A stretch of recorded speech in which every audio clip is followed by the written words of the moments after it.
المسجات من البارحه لليوم، الديودرنت منين وشلون وش وقت جبتيه؟ مع العلم انا ما ضميت عليكم، صورت لكم من قبل 15 يوم 20 يوم من رحت اشتريته. اذا تتذكرون من قلت لكم شفت بنيه بالكوزمتيك وقالت لي رنين اخذيه واذا ما عجبك رجعيه وترجع حتى فلوسك.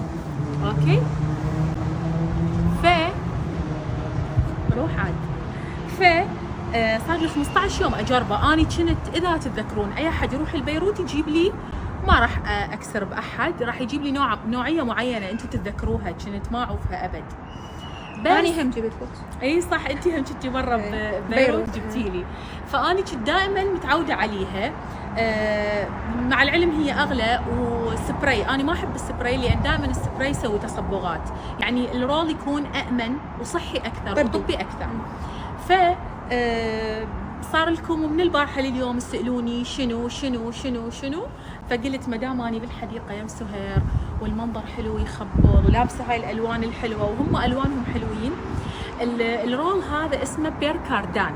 بير كاردان نفس المنتجات اللي دا استخدمها لبشرتي، لانه كلش عندي ثقه بيهم، لان منتج كلش طبي، ما بي نسبه من الشب، لان اكثر الديودرنت يكون بي نسبه من الشب، من هيجي تشوفون يمكن يوخر التعرق بسرعه. لا، هذا طبي. الريحه مالته تظل 48 ساعه.